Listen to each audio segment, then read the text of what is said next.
The National Association of Nigerian Students has declared a nationwide protest to demand the release of Aminu Adamu Mohammed, who was arrested and sent to prison over a tweet on Aisha Buhari. Hi, welcome to What's Happening. These are the top 10 stories. At number 1, the leadership of the National Association of Nigerian Students has declared a nationwide protest to demand the release of Aminu Adamu Mohammed, who was arrested and sent to prison over a tweet on Aisha Buhari, wife of President Muhammadu Buhari. NANS President Usman Barambu, in a statement, noted the protest, which would commence on Monday, December 5, 2022, would be indefinite until Mohammed regained freedom. At number 2, Abuja Electricity Distribution Company has disconnected electricity supply to Niger government, its ministries and parastatal agencies over unpaid 1.3 billion naira electricity bills.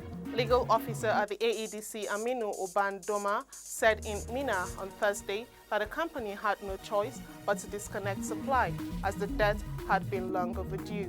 He added that the AEDC would restore power supply to government facilities only after the payment of at least 500 million naira of the outstanding debt. Responding to the development, Secretary to the State Government, Ahmed Motain, stated that the debt was inherited by the current administration. He added that the state government has invested more than 13 billion naira on the procurement of many facilities for the AEDC to enable it to perform optimally and will not tolerate disconnection of power supply to important sectors. At number 3, the Anambra State Government says it has earmarked 1.3 billion naira in its 2023 budget to fund the operations of vigilante groups in the state. Chikodi Anyara, Commissioner of Homeland Affairs, said this on Thursday in Oka while defending the ministry's budget before the State House of Assembly Committee on Police, Security and Boundary Matters. He said that the relationship between the police and the vigilante groups was cordial, adding that the vigilante members take instructions from the police and other security agencies. He added that if the budget is approved, the plan to construct a rehabilitation center for youths, which will also serve as a correction facility for repented criminals. At number 4, 4 persons have reportedly died from a ghastly accident involving a Toyota Hilux conveying a detachment of vigilantes accompanying Governor of Adamawa State, Amadou Fintiri, while en route Mubi for a campaign engagement.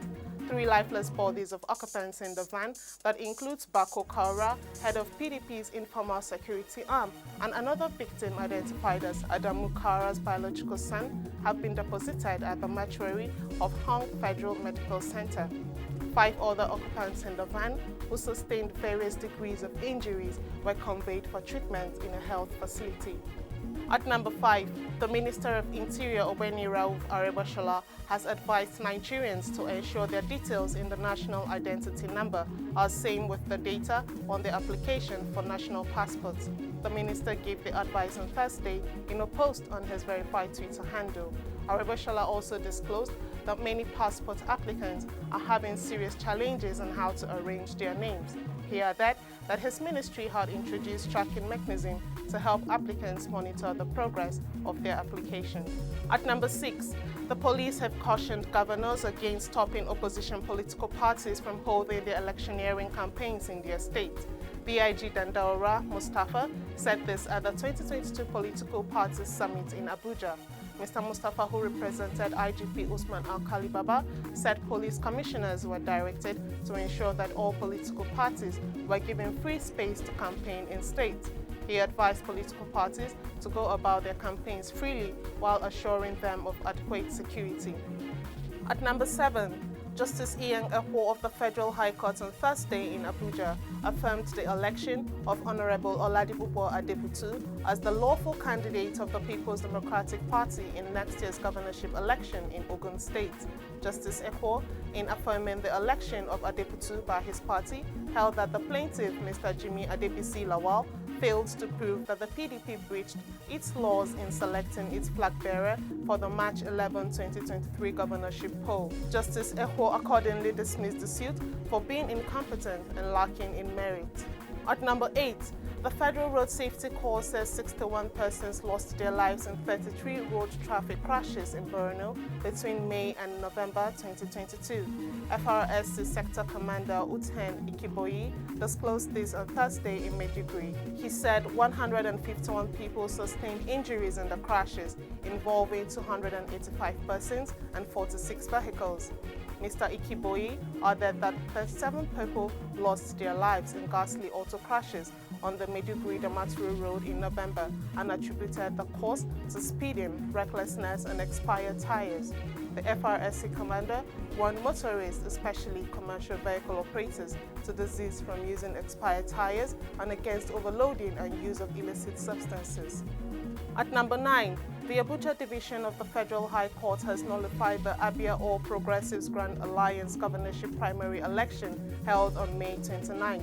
Delivering judgment in the matter on Thursday, Justice Binta Yanko also ordered that a fresh primary election be conducted within 14 days. The judgment was sequel to a suit filed by Chikwe Udensi challenging the outcome of the APGA gubernatorial primary election, purportedly won by Professor Greg Ibe. Justice Nyako, in her judgment, held that from evidence and testimonies of witnesses, the May 29 APGA governorship primary election in Abia was flawed and marred by irregularities.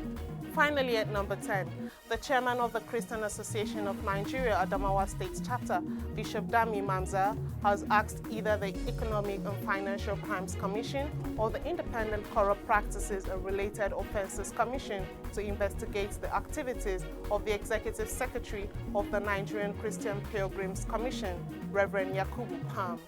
Bishop Mamza, who is also the Catholic Bishop of Yola, made the request on Thursday during a press briefing at the Catholic Secretariat in Yola. He alleged that the Adamawa state government had made adequate provisions for Christian pilgrims to go to Rome. However, the NCPC was unable to plan Christian pilgrimage properly and left pilgrims almost stranded in Rome. He therefore called for an investigation and sanitization of the commission. That's all for today. See you next time on What's Happening.